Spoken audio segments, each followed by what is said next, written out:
Langsung kita mulai aja ya, sembari menunggu yang lainnya. Bismillahirrahmanirrahim. Assalamualaikum warahmatullahi wabarakatuh.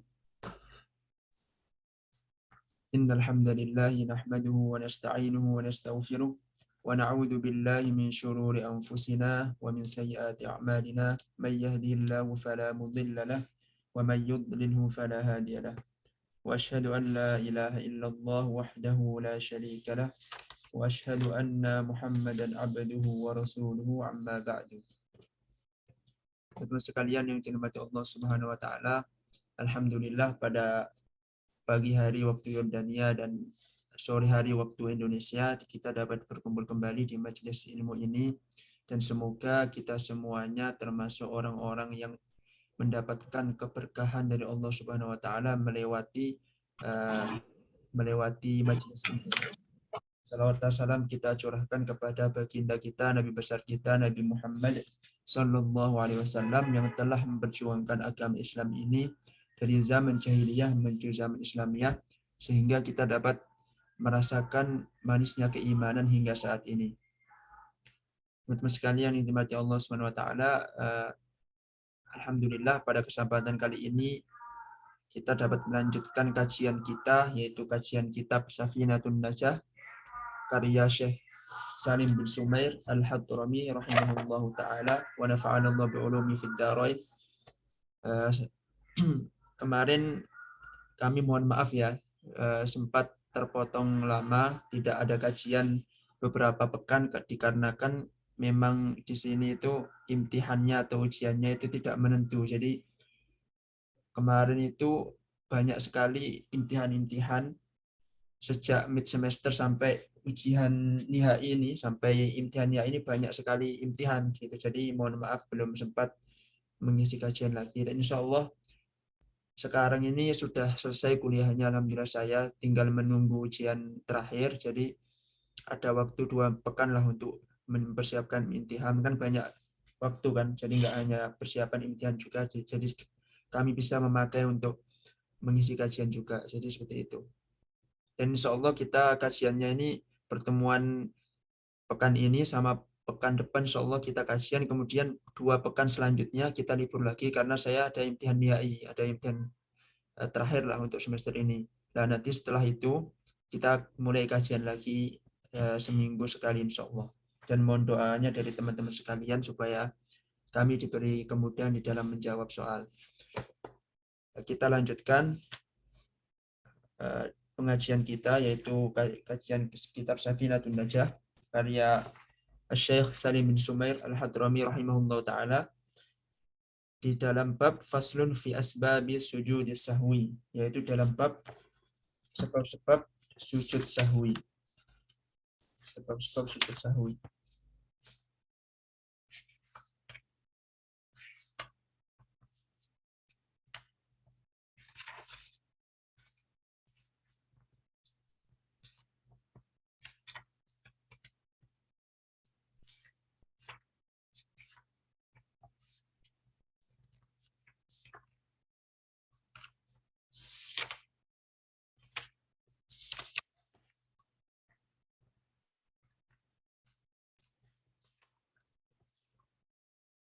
Saya bukain syarahnya dulu ya.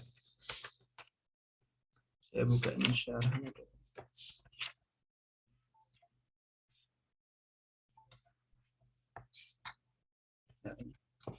Asbabus sujud sahwi arba'atun. Jadi sebab-sebab sujud sahwi itu ada 4.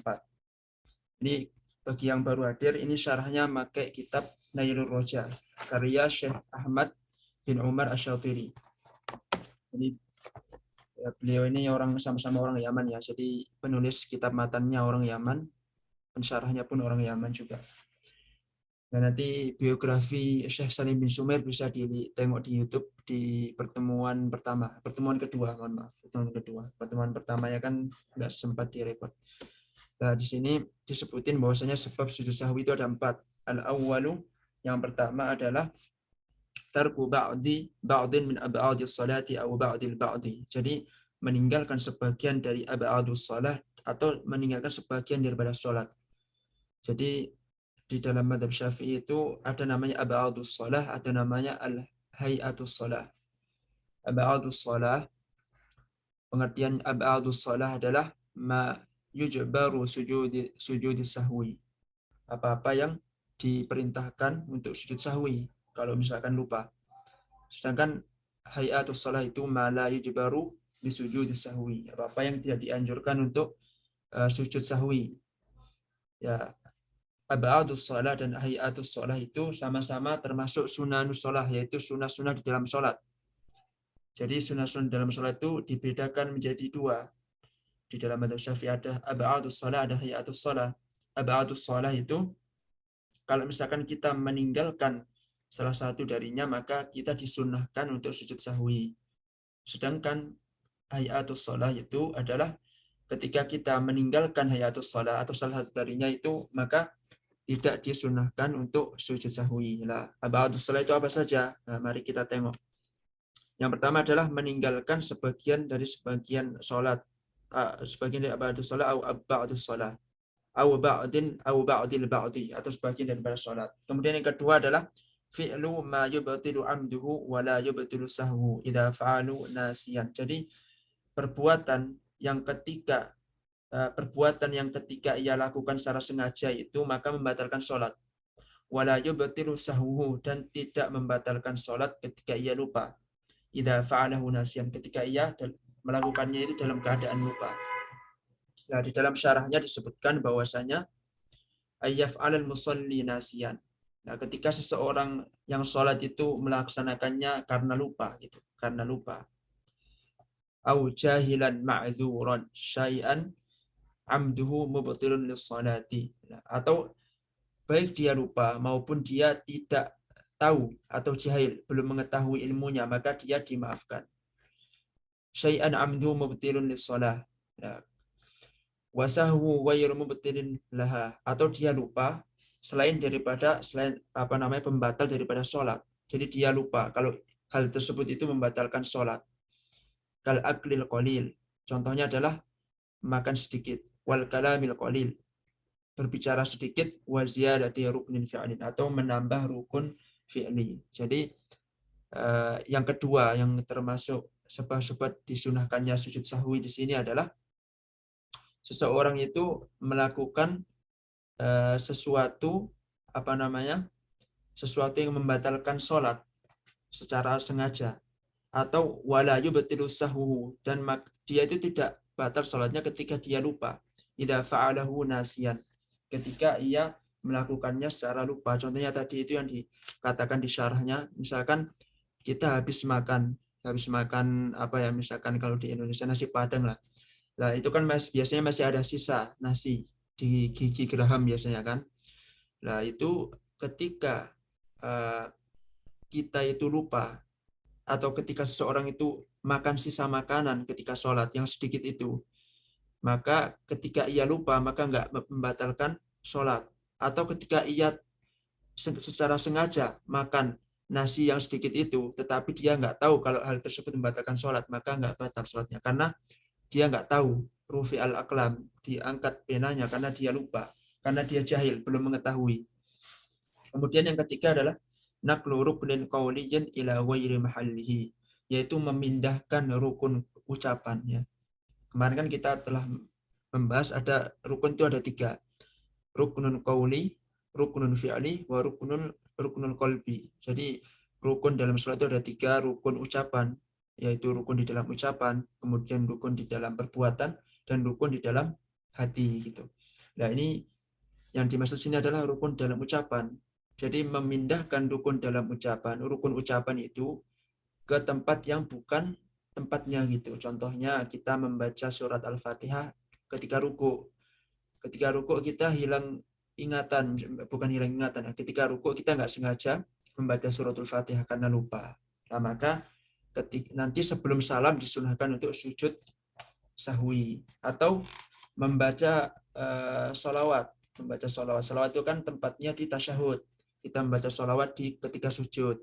Maka kita disunahkan untuk sujud sahwi sebelum salam.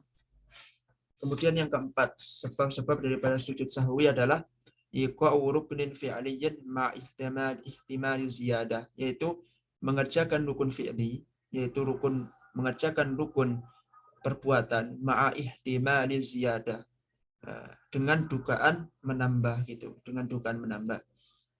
Ayyaku al-musalli ruknan fi'liyan min arkanis shalah, yaitu seorang yang sholat itu mengerjakan rukun fi'li. Rukun fi'li itu kayak ruku, kemudian sujud, kemudian duduk di antara dua sujud, itu termasuk rukun fi'li. Min arkanis sholat, daripada rukun-rukun sholat, wa huwa mutaraddidun. Nah, sedangkan dia dalam keadaan ragu-ragu nih. Hala fi'alihi, ragu-ragu di dalam mengerjakannya, fi ziyadatihi, di dalam menambahnya. Nah, dia itu ragu-ragu, saya itu udah ruku atau belum gitu. Misalkan saya udah sujud atau belum, saya udah duduk di antara dua sujud atau belum. Jadi dia ragu-ragu. Ka'ayyataraddada fi tarkir ruku'i awis sujudi. Ya. Contohnya sebagaimana ketika ada seseorang itu ragu-ragu apakah dia itu meninggalkan ruku atau meninggalkan sujud gitu. Dia ragu-ragu. Saya ini udah sujud atau udah sujud atau belum, saya udah ruku atau belum gitu. Fa innahu yajibu alaihi ayyatiya bihi. Maka dalam hal ini dia wajib untuk mendatangkannya. Maksudnya dia wajib untuk ruku atau sujud lagi gitu. Walaupun sebelumnya sudah sujud dan ruku, tetapi karena dia ragu apakah dia sudah melaksanakan ruku atau sujud, maka dia wajib untuk mendatangkannya lagi gitu. Karena dia ragu-ragu. Wa in kana yuhtamalu ay yakuna zaidan. Walaupun dia mengira, dugaan besarnya dia sudah mengerjakannya gitu. Dugaan besarnya dia bahwasanya kalau dia ruku itu dia ruku lagi yang kedua kalinya gitu. Walaupun seperti itu dia tetap wajib untuk melaksanakannya lagi. Wa yasjudu nadban lisahwi, dan maka sebelum salam dia disunahkan untuk sujud sahwi. Jadi yang dimasukkan iqa'u rukunin fi'liyan ma'ihtimali ziyadah itu ya misalkan kita sujud, misalkan kita ragu-ragu udah melaksanakan rukun fi'li atau belum, maka kita wajib untuk melaksanakannya lagi karena kita ragu-ragu itu. Dan disunahkan sebelum salam nanti di akhir sholat untuk sujud sahwi. Kemudian yang dan ini sujud sahwi ini di dalam mazhab Syafi'i sebelum salam ya, sebelum salam artinya setelah membaca tasyahud akhir, innaka hamidum majid.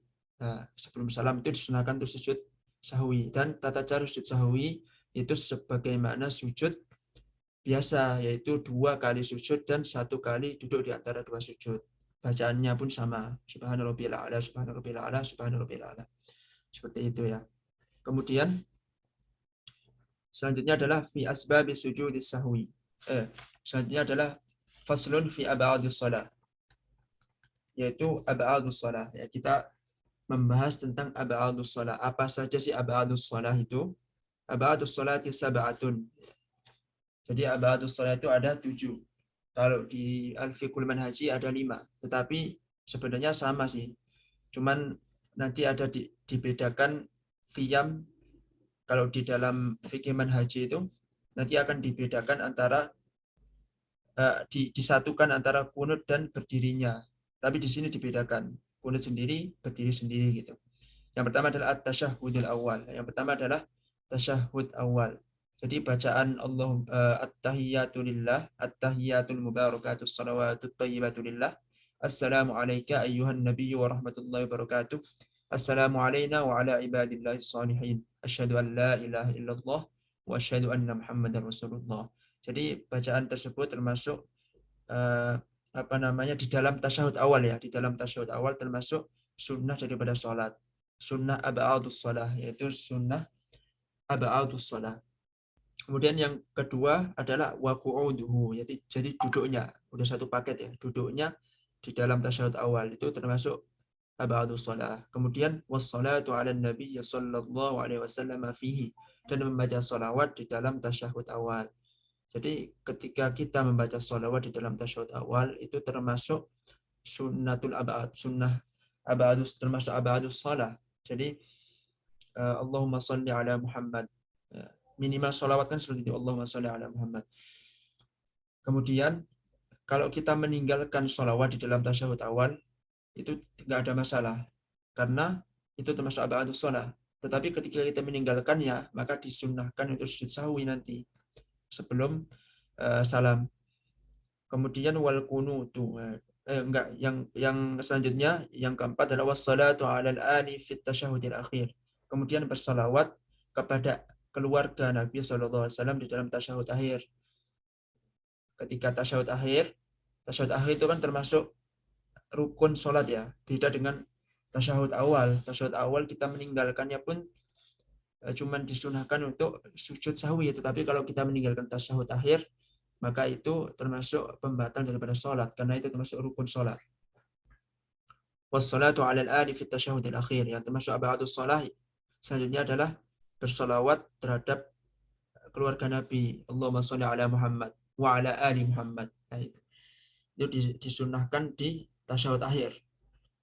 Allahumma sholli ala Muhammad wa ala ali Muhammad kama shallaita ala Ibrahim wa ala ali Ibrahim wa barik ala Muhammad wa ala ali Muhammad kama barakta ala Ibrahim wa ala ali Ibrahim innaka Hamidum Majid. Jadi atau pakai sayyidina juga nggak ada masalah bagi yang meyakini baik di dalam sholat maupun di luar sholat itu kita selayaknya memakai sayyidina. Allahumma sholli ala sayyidina Muhammad wa ala ali sayyidina Muhammad. Itu memang ulama berbeda pendapat. Tapi kalau di kalangan Muhammadiyah itu merojihkan yang kalau dalam sholat merojihkan yang tidak pakai sayyidina. Di luar sholat baru pakai sayyidina. Kalau di dalam kalangan Syafi'iyah itu pakai sayyidina. Pakai sayyidina. Baik di dalam sholat maupun di luar sholat, karena termasuk adab kepada Rasulullah SAW.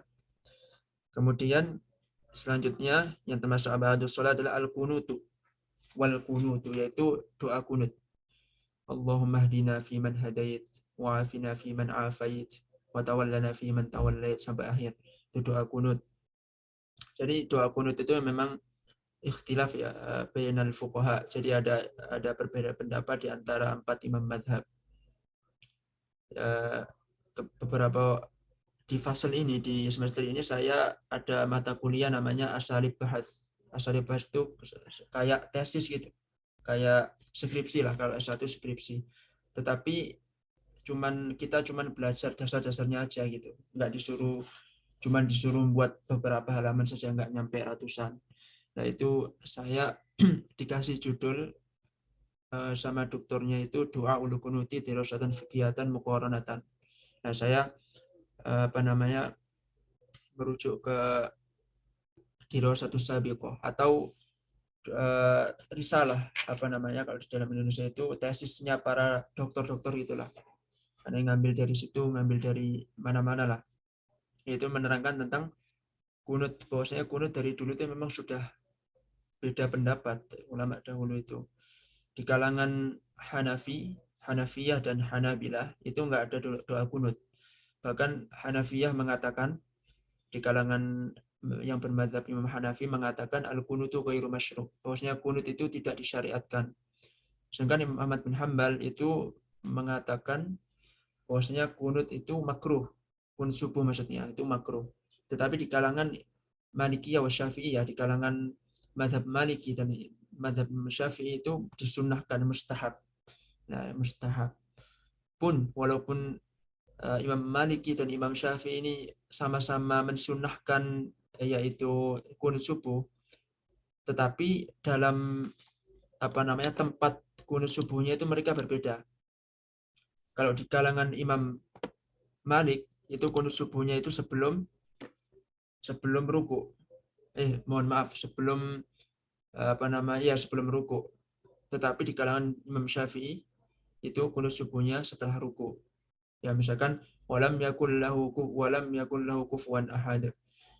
Allahumma hadina fi man hadait wa afina fi man afait, sampai akhir baru Allahu akbar ruku. Sedangkan di mazhab Imam Syafi'i ruku dulu, Allahu akbar subhana rabbil azim subhana rabbil azim subhana rabbil azim, sami Allahu liman hamidah rabbana walakal hamd, baru mengangkat tangan. Allahumma hadina fi man hadait wa afina fi man afait. Seperti itu. Jadi memang dari dulu kunut subuh ini memang sudah beda pendapat. Tetapi kita harus mengedepankan akhlak ya sebagai seorang muslim, sebagaimana dicontohkan ulama-ulama terdahulu. Imam Syafi'i ketika di Baghdad, ketika sholat di masjidnya murid-muridnya Imam Abu Hanifah, kemudian Imam Syafi'i disuruh menjadi imam, Maka Imam Syafi'i tidak berkunut subuh. Lalu ditanya sama muridnya Imam Hanafi, kenapa wahai Imam, engkau kan mensunahkan kunut subuh, tetapi kenapa kok ketika sholat di masjid kami kok Anda itu tidak kunut subuh? Maka Imam Syafi'i menjawab, saya itu menghormati Imam Hanafi. Maka walaupun Imam Syafi'i mensunahkan kunut subuh, tetapi ketika sholat di masjidnya murid-murid Imam Hanafi, beliau tidak kunut untuk menghargai, menghormati. Karena kunut subuh pun dalam mazhab Syafi'i tidak wajib, yaitu sunnah saja, sunnah muakkadah. Nah, kebalikannya Imam Hambali yang memakruhkan kunut subuh, ketika ditanya muridnya, ya Imam, bagaimana ketika kita sholat di belakang Imam Syafi'i? Maksudnya di belakang imamnya itu bermadzhab Syafi'i seperti itu. Maka Imam Ahmad bin Hanbal menjawab, angkat tanganmu dan aminkan. Nah, maka ini termasuk adab, walaupun beda pendapat tetapi tetap menghargai satu sama lain. Kita contohkan saja ulama-ulama kita Indonesia, Buya Hamka dengan tokoh NU saya lupa. Ketika perjalanan menuju haji, mereka berdua ini, Masya Allah ya, karena sama-sama ulama, ketika di kapal, sholat subuhnya kan pasti berjamaah. Ketika Buya Hamka menjadi imam, Buya Hamka nggak berkunut subuh. Sebaliknya ketika tokoh NU ini, Kiai NU ini kunut subuh, sholat subuh, mengimami sholat subuh, Buya Hamka sebagai makmumnya, Kiai NU ini tidak berkunut subuh. Jadi saling menghargai satu sama lain. Kemudian waqiyamuhu. Nah, termasuk juga berdiri dalam kunut subuh itu termasuk abad min abadis shalah, termasuk satu paket lah sama kunut. Jadi kunut sama berdirinya itu sudah termasuk abadus shalah. Wassalatu wassalamu ala nabi sallallahu alaihi wasallam wa alihi wa sahbihi fihi. Dan bersalawat kepada Nabi sallallahu alaihi wasallam wa alihi wa sahbihi fihi, dan kepada keluarga dan sahabatnya. Jadi di kunut subuh itu juga disunahkan untuk bersalawat kepada Nabi sallallahu alaihi wasallam. Jadi seperti itu. Kemudian faslun fi mubtilatis shalah. Ya, pembatal-pembatal salat. Ini ada 14 ya. Tabatulus salatu bi arba'ati asyrata khoslatan. Jadi salat itu bisa batal karena 14 sebab. Ada 14 perkara. 14 perkara. Yang pertama, fil hadati. Jadi yang pertama pembatal salat adalah hadas. Baik hadas besar maupun hadas kecil. Ya, kita udah mengkaji beberapa waktu yang lalu ya, ada hadasul asghar, ada hadasul akbar. Hadasul asghar, hadas yang kecil itu contohnya sesuatu yang keluar dari dua lubang, kayak kencing, kayak buang air besar atau dan lain sebagainya, kentut, itu termasuk hadas kecil, atau mengeluarkan air madhi, air wadhi, itu termasuk hadas kecil. Kemudian hadas besar itu termasuk adalah junub. Ketika seorang junub itu, maka dia batal sholatnya. Dia wajib mandi, kemudian baru sholat. Mandi, wudhu, dan sholat. Nah, termasuk juga haid. Haid itu juga termasuk hadas besar. Kemudian wabi wuqu'in najasati illam tulqa halan min ghairi hamlin. Ketika sholat tiba-tiba kejatuhan najis, illam tulqa halan. Kalau dia tidak, kecuali kalau dia langsung buang tanpa dipegang gitu. Contohnya misalkan ketika sholat ada burung yang lewat di atas, kemudian tainya itu kena ke baju kita, maka kita itu harus segera menghilangkannya. Dengan cara apa? Dengan cara dikebas-kebasin gini loh, dihilangkan dengan cara digerak-gerakkan pakaian kita. Bukan dipegang, kalau dipegang batal sholat kita. Nah, coba kita tengok syarahnya. Kita tengok syarahnya. Anna salata tabtulu aydan bihudutsin najasatil ghair al-ma'fu'i anha. Bahwasanya salat itu bisa batal ketika terjadi najis selain daripada najis yang tidak dimaafkan, ala badanil musalli, di atas badannya seorang yang sholat. Misalkan ada najis di tangan atau di kaki. au thawbihi, atau di pakaiannya yang ia pakai sholat, illam yunahhiha qabla mudhi aqallit tumanina. Apabila illam yunahhiha, kalau dia tidak mendorongnya sebelum lewat waktu tumanina. Maksudnya itu kalau misalkan dia tidak segera menghilangkannya dengan jarak waktu tumanina. Jarak waktu tumanina itu bihasabi subhanallah, atau sepanjang doa subhanallah, ya. Kalau di dalam ruku misalkan kan itu kan tumak nina itu nggak boleh kurang daripada bacaan subhanallah. Nah, kalau misalkan kita tahu najis tuh kena di pakaian kita atau di badan kita, kita nggak segera menghilangkannya, maka itu termasuk batal sholat kita karena lebih dari waktu tumak nina gitu.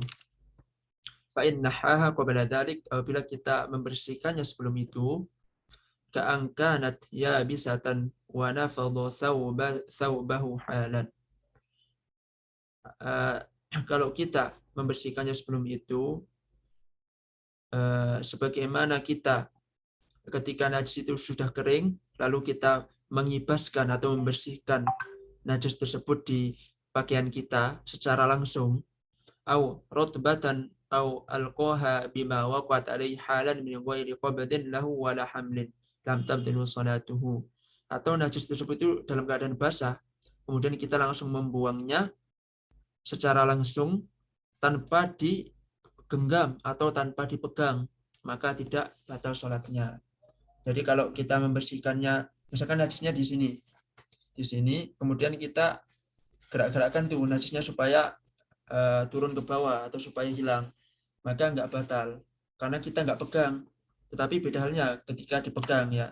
Di sini dijelasin falau nahaha biyadihi, kalau ia membersihkannya dengan tangannya, au bi'udin fiha, atau dengan tongkat yang ia bawa, au wada'a yadahu 'alal mawdi'in najis mimma waqat 'alaihi batalat salatuhu, atau dia menaruh tangannya di atas tempat najis yang terkena di dalamnya, batal salatuhu, maka dia batal salatnya. Jadi cara menghilangkan najis ketika dalam keadaan sholat kan, tiba-tiba mungkin ayam kita jahil misalkan, ya, ayam ayam ada ayam atau kucing lewat lewat di kaki kita, dan dia ayam tersebut itu, mohon maaf, mengeluarkan kotoran di kaki kita, maka segera kita bersihkan dengan cara dikibaskan atau yang intinya tidak dipegang, atau ada burung misalkan kan yang saya contohkan tadi, terbang di atas kita lalu kena pakaian kita, langsung kita bersihkan. Kalau udah bersih baru, asalkan nggak dipegang, maka itu tidak termasuk membatalkan sholat. Kemudian yang ketiga, wangkisha fil aurati illam tustar halan, terbukanya aurat kalau tidak ditutup secara langsung gitu. Biasanya kalau di Jordan sini kan orang sholat, misalkan orang safar itu kan pakai kaos atau pakai kaosnya itu ketika sujud itu terlihat, mohon maaf, belakangnya itu terlihat. Maka ketika tidak segera ditutup dan dia tahu kalau dia terbuka itu nggak segera ditutup, maka sholatnya batal. Beda halnya ketika dia nggak tahu, maka itu suatu hal yang dimaafkan. Bagaimana ketika ia tahu setelah sholat, maka dia wajib mengulangi sholat karena sholat yang tadi dia laksanakan itu batal. Seperti itu. Kemudian yang keempat, wan nutuqi biharfaini au harfin mufhimin amdan, dan melafadzkan dua huruf atau satu huruf yang dapat difahami secara sengaja. Anna tabtulu ayadun binutkil musalli wa huwa amidun, bahwasanya salat itu bisa batal dengan melafadzkan suatu huruf atau dua huruf dengan sengaja. Ai wa alimun bit tahrim. Nah, dia itu tahu bahwasanya melafadzkan huruf yang dapat difahami selain ruknun qauli itu haram diucapkan di dalam salat. Wa annahu fis salati, dalam salat, biharfaini mutawaliyaini walau ghairu mufhimaini, dengan 2 huruf secara berurutan walaupun tidak dapat difahami. Au murakkabaini min harfin wa maddatihi, atau 2 huruf tersebut tersusun rapi. Wa bi harfin mufhimin, atau 1 huruf saja tetapi 1 huruf ini dapat difahami gitu. Contohnya qi minal wiqayah. Qi ini adalah dari kata waqaya qi. Fi'lul amrinya adalah qi, artinya lindungilah gitu, jagalah. Nah, kalau misalkan qi kita dalam sholat qi misalkan ya, maka sholat kita batal karena kita tahu artinya. Qi adalah fi'lul amri dari waqaya, qi artinya minal wiqayah, yaitu melindungi, minal wi'ayah, atau wa'i minal wi'ayah, yaitu ai. Misalkan kita mengatakan ai itu adalah fi'il amr juga dari wa'aya ai, al wi'ayah artinya adalah mengingat. Ai berarti ingatkan. Wafi minal wafa. Ufi itu wafa ya fi, artinya fi adalah tepati janji. Dari masdar katanya adalah wafa, tepatilah janji. Jadi seperti itu. Jadi walaupun 1 huruf dan huruf tersebut itu dapat dipahami, maka kita batal sholatnya. Nah, ada pengecualian ya. Tidak batal sholatnya kalau apa? Nah, mari kita tengok syarah selanjutnya. Fa'il lam yakun amidan. Nah, kalau misalkan seorang itu tanpa sengaja melafadzkan suatu huruf bi an sabaqat lisanuhu, karena keceplosan gitu kan lisannya, au kana jahilan bit tahrimi ma'dzuran, atau dia itu jahil, tidak mengetahui tentang keharaman mengucapkan 2 huruf tersebut atau 1 huruf, ma'dzuran, maka dia dimaafkan. Kaman qaruba ahduhu bil Islam, sebagaimana seorang yang baru masuk Islam kan, baru masuk Islam, baru belajar sholat itu kan nggak tahu kalau melafadzkan suatu huruf itu membatalkan sholat kalau ia sengaja.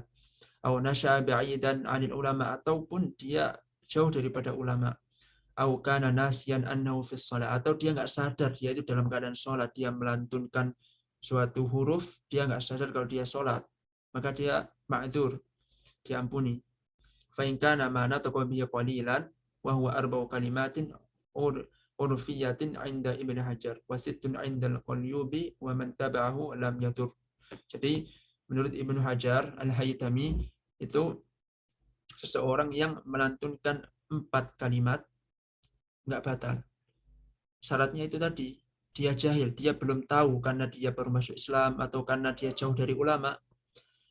Dia jauh dari ulama, nggak ada yang mengajarkan, dia melantunkan 4 kalimat, maka nggak ada masalah baginya, nggak batal sholatnya. Misalkan ada seseorang yang tinggal di pegunungan jauh dari ulama kan, belum ada dai di situ, kemudian ketika sholat dia melafadzkan 4 kalimat, misalkan saya mau makan nasi. Nah, dia melafadzkannya dengan sengaja, tetapi dia nggak tahu itu tuh sebenarnya itu membatalkan sholat, ya dia diampuni, dimaafkan. Atau menurut Imam Al-Qalyubi 6 kalimat, misalkan saya mau makan nasi di rumah, ya 6 kalimat. Menurut Imam Al-Qalyubi nggak apa-apa, karena dia ma'zur tadi itu, dia masih mu'alaf atau dia masih awam, belum mengetahui. Ya, jadi seperti itu ya. Kemudian yang kelima, yang termasuk pembatal daripada sholat adalah wabil muftiri amdan. Nah, jadi makan secara sengaja. Anna sholata tabtulu aydan bi kulli ma yuftiru bihi as-shaim ma'al amdi wal ilmi bit tahrim. Bahwasanya sholat itu bisa batal bi kulli ma yuftiru bihi as-shaim, sebagaimana seorang puasa itu juga batal ketika ia buka di siang hari. Ma'al amdi, tentunya dengan sengaja, wal ilmi bit tahrim, dan dia mengetahui keharaman makan ketika sholat, ka'idkhali audin fi nahwi udhunihi wal akli walau qalilan. Ya, contohnya adalah dia makan sedikit, ya. Misalkan ada sisa makanan yang ada di gigi kita, kemudian kita sengaja untuk makan, itu batal sholat kita. Amma ma'an nisyan awil jahli bitahrim, adapun kalau lupa atau nggak tahu atas keharamannya, wa qad udhira bima marra, maka telah dimakzurkan, telah diampuni sebagaimana yang telah dijelaskan tadi, fala tabtulu illa in tawalat minhu thalathu mudghat kama ya'ti. Ya, jadi masalah makan ini dalam sholat itu ada dua. Ada dua. Kalau misalkan makannya itu banyak, baik sengaja maupun nggak sengaja, maka batal. Ya, misalkan ada seseorang yang iseng lah, dia di sakunya ada roti. Ketika sholat, dia buka rotinya, dia makan. Baik dia makan itu karena sengaja, maupun dia lupa. Dia makan tuh padahal dia sholat, dia nggak sadar kalau dia sholat, maka dia makan. Maka sholatnya batal. Kemudian kalau misalkan makannya sedikit, misalkan ya ada sisa di gigi, sisa makanan, dia makan. Dia lupa, tiba-tiba tertelan makanannya ke dalam tenggorokan dan masuk ke dalam perut, maka dia diampuni, ma'zur, diampuni. Tetapi bedanya sudah tahu ada makanan di dalam mulut kita, langsung ditelan, maka batal sholatnya. Ya, seperti itu ya. Kemudian wabil akli al-katsiri nasiyan, dengan makan yang banyak karena lupa ya. Sudah dijelasin tadi ya. Makan banyak baik lupa maupun sengaja. Lupa saja batal ya, makan banyak apalagi sengaja. Lebih batal lagi. Kemudian yang ketujuh, wathalathi harakatin mutawaliyatin walau sahwan, dan dengan 3 gerakan yang berurutan walaupun dia lupa. Anna salata tabtulu aydan bil amalil katsir walau minan nasi wal jahil al ma'dzuri. Salat itu, salat seseorang bisa batal karena gerakan yang banyak walaupun dia lupa dan jahil atas keharamannya itu. Walau minan nasi wal jahil al ma'dzur. Ya, walaupun dia lupa atau jahil. Jadi kalau seseorang bergerak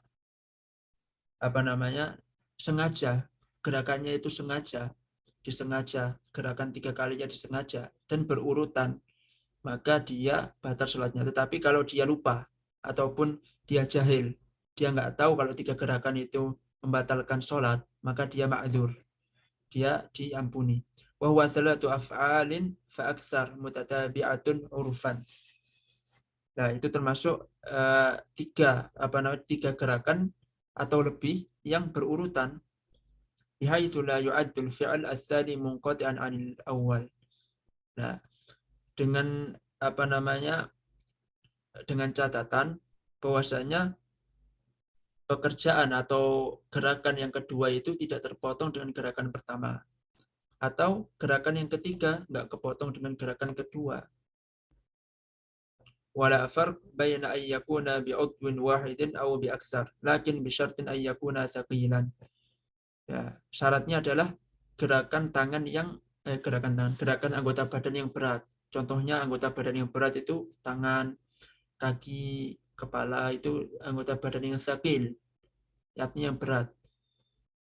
Fala yadurru bil khafif kal asabi wahdaha wal ajfaf wasyafa walau mirara muta'addida mutawaliyah. Nah, kalau misalkan menggerakkan sesuatu yang ringan, contohnya jari jemari atau menggerakkan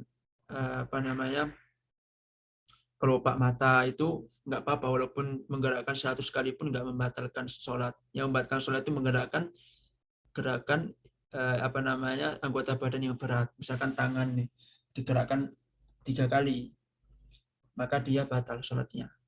Kemudian wal wathbati al fahisyah, melompat dengan lompatan yang fahish. Jadi lompatan yang melampaui batas sehingga lompatannya itu sampai dia bungkuk gitu. Kan biasanya orang yang lompat kan agak membungkuk badannya. Nah, kalau udah seperti itu maka batal sholatnya. Wattorobatil mufritoh, atau pukulan yang keras. Jadi misalkan dia mukul sesuatu sampai semua anggota badannya itu bergerak, itu membatalkan sholat. Kemudian waziyadati ruknin fi'aliyin amdan, menambah rukun fi'li secara sengaja. Jadi misalkan menambah rukun fi'li, dia udah ruku, kemudian i'tidal, kemudian ruku lagi. Dia itu sengaja, artinya dia nggak ragu-ragu. Kalau orang ragu-ragu kayak tadi itu, dia wajib untuk menambah ruku lagi karena dia ragu-ragu udah ruku atau belum. Tetapi dalam hal ini dia nggak ragu-ragu, kemudian dia dalam keadaan sadar, sengaja menambah ruku misalkan, maka batal sholatnya karena dia menambahnya dengan sengaja dan tanpa ragu-ragu. Yang ke-11, wattaqaddumi ala imamihi biruknaini fi'liyaini wattakhallufi bihima bighairi udhrin. Jadi mendahului imam dengan dua rukun fi'li atau ketinggalan imam dengan ketinggalan imam tanpa uzur seperti itu. Kita dengarkan adzan dulu di sini masih zuhur.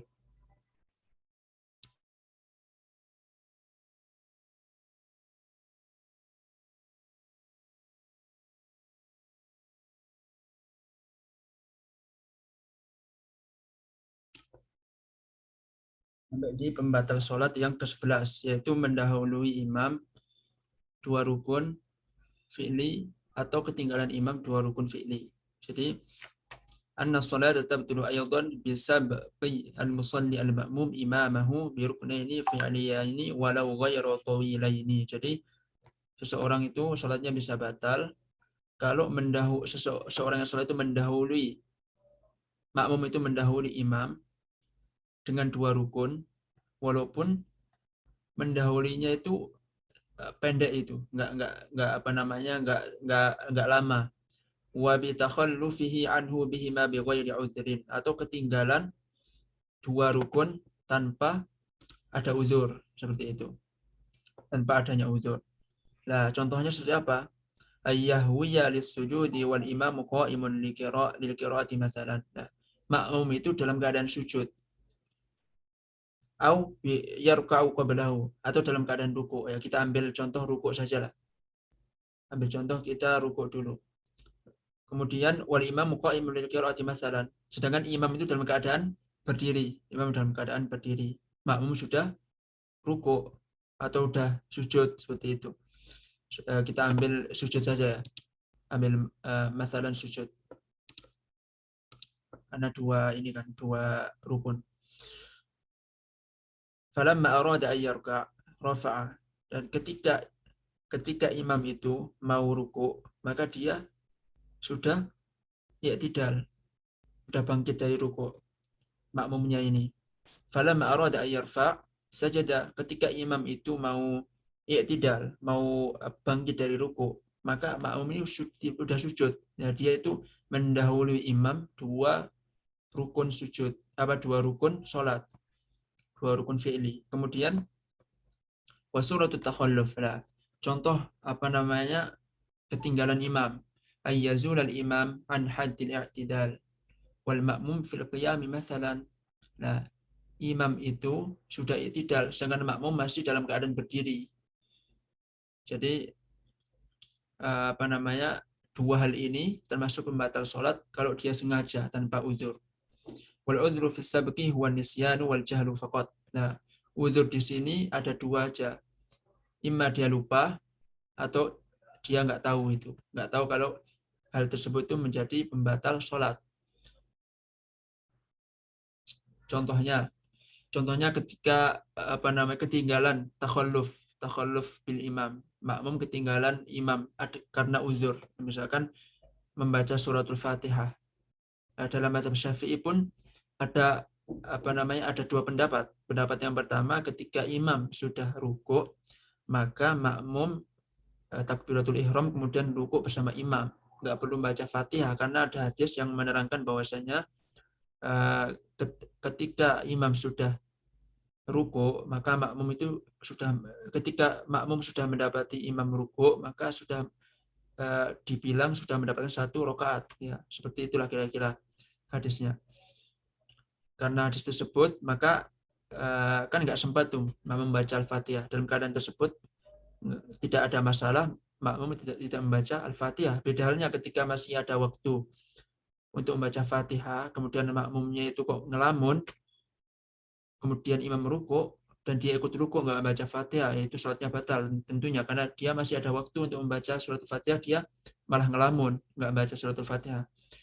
Nah, kemudian yang kedua, ada pendapat dalam Syafi'iyah itu bahwasanya walaupun imam sudah ruku, dia wajib untuk menghatamkan Fatihah. Dia wajib membaca Fatihah dengan sempurna. Karena suratul Fatihah itu salah satu rukun qauli, nggak boleh ditinggalkan. Nah, dalam hal ini dia ketinggalan 2 rukun atau 3 rukun pun nggak masalah. Misalkan imam sudah sujud, masih baca Al-Fatihah nggak masalah, asalkan imam belum bangkit dari sujud yang kedua. Seperti itu. Kemudian pembatal sholat yang ke-12, waniyati qat'is sholat. Nah, niat untuk memutuskan sholat. Anna salata tabtulu aydan bi niyatil khuruj minha halan aw ba'da raka'atin mathalan walau ila salatin ukhra limunafati li jazm masyrut dawamu fiha. Jadi misalkan kita sholat nih, sebelum sholat kita niat, wah nanti misalkan ada orang yang ngetop, saya bakal membatalkan sholat. Ini dalam hal sholat fardu ya. Nah, dalam hal ini sholat kita batal.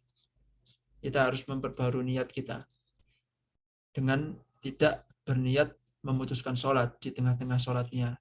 Kemudian yang ke-13, wa ta'liqi qat'iha bi syai'in, yaitu sengaja memutus sholat karena sesuatu, dengan sesuatu. Anna sholat tabtulu aydan, bahwasanya sholat itu membatalkan juga bi ta'liqil khuruji minha, dengan apa namanya, dengan sengaja memutuskan sholat, sengaja memutuskan sholat dengan keluar sholat tersebut bihusuli syai'in, karena terjadinya sesuatu. Wa illam ya'lam wujudahu fiha, walaupun uh, wa illam ya'lam wujudu fiha atau kana mahalan 'adatan kasu'udis sama' la in kana muhalan aqlan kal jam' bainal diddaini katuli wal qasri syai'in wahidin fi waqtin wahidin. Jadi yang ke-13 ini hampir sama yang ke-12 tadi. Jadi sengaja memutuskan salat karena sesuatu gitu. Karena sesuatu hal. Kemudian 14, wa taraddud fi qat'iha. Ya, dia ragu-ragu. Seseorang ragu-ragu untuk memutuskannya, untuk memutuskan salat. Kat taraddud fil khuruj. Dia ragu-ragu nih. Ini enaknya saya batalkan apa enggak salatnya, atau dia ragu-ragu ini saya teruskan atau enggak salatnya. Maka dalam hal ini sholatnya batal karena dia ragu-ragu untuk melanjutkan atau untuk keluar dari sholat gitu. Beda halnya ketika ragu-ragu dalam keadaan lupa rokaat.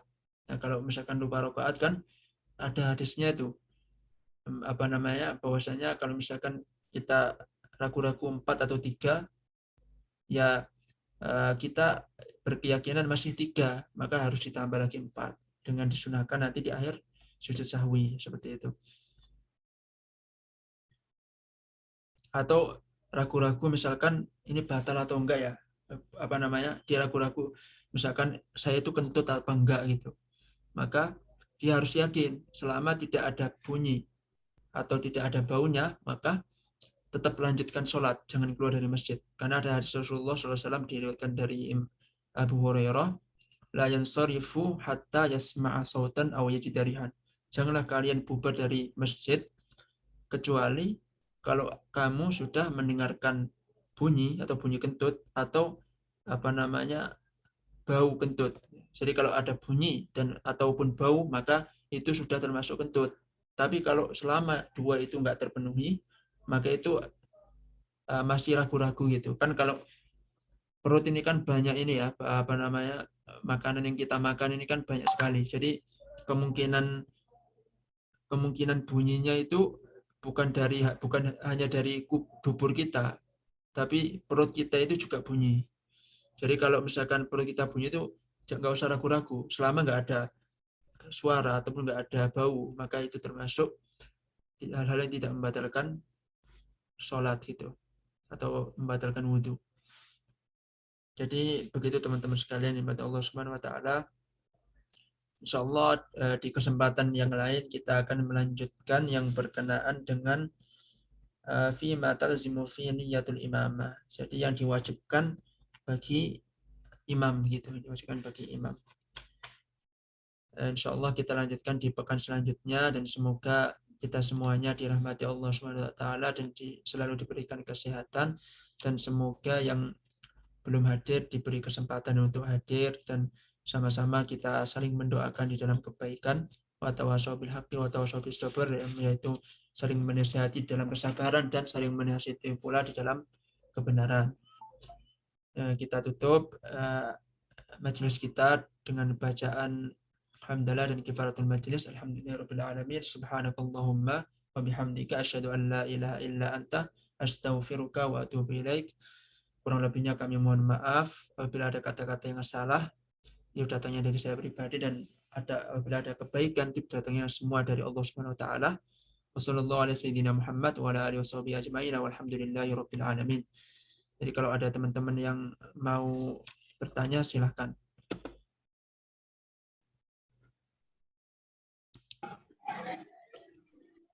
Alhamdulillah, syukron Ustaz. Wah, itu di mana ya Ustaz? Ana sekarang bekerja di Lasnas Ustaz. Masya Allah, udah jadi tokoh ya. Kalau antum kan terus ada yang bilang 2 kali begitu kan. Apakah antara ulama mazhab itu ada yang beda begitu Ustaz? Untuk yang sujud sahwi ini, sependek yang saya ketahui Ustadz, itu ya seperti halnya sujud biasa seperti itu. Ya, kalau misalkan kita baca tasyahud, kemudian kalau misalkan mau ngambil kesunahannya kita baca Allahumma inni a'udzubika min adzabil qabri wa min adzabi jahannama wa min min fitnatil mahya wal mamati wa syarri fitnatil masiihid dajjal. Nah, setelah itu sujud sahwi. Ya sama bacaannya subhanallah ala, subhanallah ala, subhanallah ala.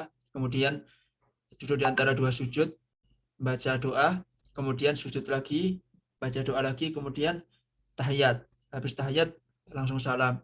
Yang sebenarnya saya ketahui itu ya 2 sujud, tapi ya saya belum menemukan yang hanya 1 sujud itu saja. Ya mungkin ada pendapat lain, saya juga belum tahu. Mungkin bisa kita cari bareng-bareng nanti. Seperti itu, Ustaz.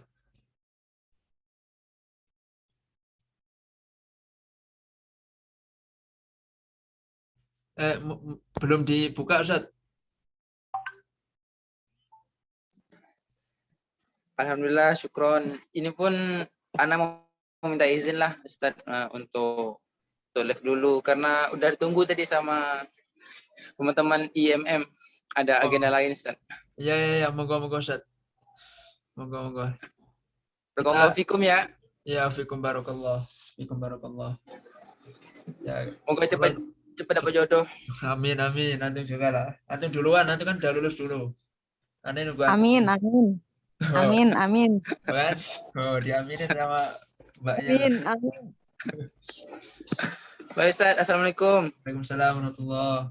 Nanti tutup sekalian ya. Assalamualaikum warahmatullahi wabarakatuh.